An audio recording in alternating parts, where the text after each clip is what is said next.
ఘనంగా doctor BR Ambedkar 134వ జయంతి సందర్భంగా ఉత్సవాలు.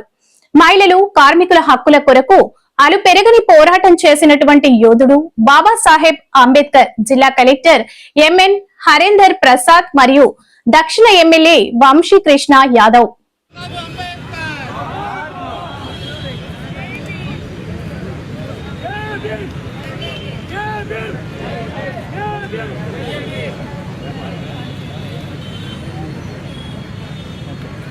ఈరోజు బాబాసాహెబ్ డాక్టర్ బిఆర్ అంబేద్కర్ వారి యొక్క జయంతి సందర్భంగా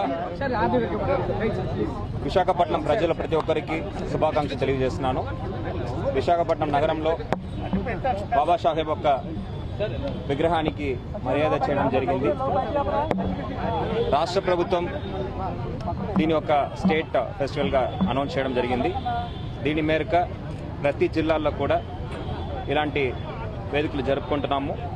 మన జిల్లాలో ప్రత్యేకంగా సోషల్ వెల్ఫేర్ హాస్టల్స్లో ఈ పండగ వాతావరణంలో జరగాలనే ఉద్దేశం మేరకు భీమిలీలో కూడా మనము ఈ కార్యక్రమం ఏర్పాటు చేశాము.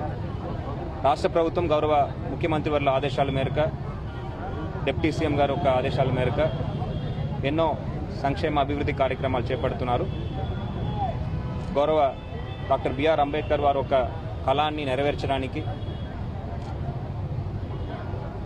పేదరికంలో ఉన్న షెడ్యూల్ కులాలు అభివృద్ధి కోసం రాష్ట్ర ప్రభుత్వం ఎన్నో కార్యక్రమాలు చేపడుతుంది. దాంట్లో భాగంగా లైవ్లీహుడ్ డెవలప్మెంట్ కింద వివిధ యూనిట్స్ త్వరలో మంజూరు చేయడం జరుగుతుంది. అంతేకాకుండా పిల్లలకి ఎంటీఎఫ్, ఆర్టీఎఫ్ కూడా 2024-25లో ఆర్టీఎఫ్ కింద దాదాపు 4.8 కోట్లు, ఎంటీఎఫ్ కింద దాదాపు 70 లక్షలు విడుదల చేయడం జరిగింది. ఇంతే కాకుండా ఎస్సీ కులానికి చెందిన పిల్లలకి డిఎస్సి కోచింగ్ కూడా మనము ఇప్పిస్తున్నాము. 250 దాకా మన జిల్లాలో ఇది చేపడుతున్నాము. ఎన్నో మంచి కార్యక్రమాలు చేపట్టి ఈ షెడ్యూల్ కులాల అభివృద్ధి కోసం తప్పనిసరిగా ఆయన ఒక కళని నెరవేర్చడానికి జిల్లా యంత్రాంగం అదేవిధంగా రాష్ట్ర ప్రభుత్వం సిద్ధంగా ఉంది. పూర్తి స్థాయిలో చేస్తామని కూడా ఈ సందర్భంగా తెలియజేస్తూ సెలవు తీసుకున్నాం. నివాళులర్పించడం జరిగింది.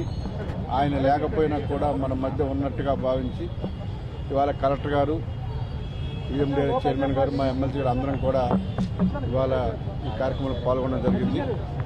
అంబేద్కర్ గారి యొక్క ఆశయాలు, బడుగు బలహీన వర్గాల ఆశాజ్యోతి, ఆయన స్ఫూర్తి ఇవాళ రాష్ట్ర ప్రభుత్వం కూడా వాడవాడలో ఒక పండుగ వాతావరణంలో ఇవాళ ఈ కార్యక్రమాలు జరుగుతూ ఉన్నాయి.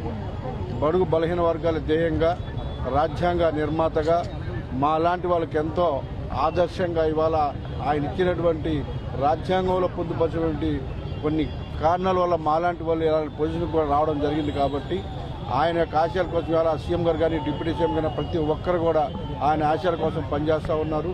ఆ రోజే ఒక ప్రపంచ మేధావిగా ఆయన తీసుకున్న నిర్ణయాల వల్ల ఇవాళ భారత రాజ్యాంగం ప్రపంచంలోనే నెంబర్ 1గా ఇవాళ అద్భుతంగా ఇవాళ మన అభివృద్ధి చెందుతూ ఉన్నామంటే ఆయనే కారణం. కాబట్టి ఆయనకి ఘనంగా నివాళులు అర్పించి ఆయన ఆశయాల కోసం ఇక్కడున్న ప్రతి ఒక్కరం కూడా కృషి చేస్తాం. ఇవాళ రాష్ట్ర ప్రభుత్వం కూడా ఇవాళ సంక్షేమ పథకాలు కానీ, ఒక పక్క అభివృద్ధి కానీ అన్నీ కూడా సమపాల్లో తీసుకెళ్తూ ఆయన ఏదైతే ఆదేశించారో వాటి ఆ పరిధిలోనే ఇవాళ ఈ కార్యక్రమాలు జరుగుతూ ఉన్నాయి. కాబట్టి రానున్న రోజులు ఇంకా ఆయన ఆశయాలు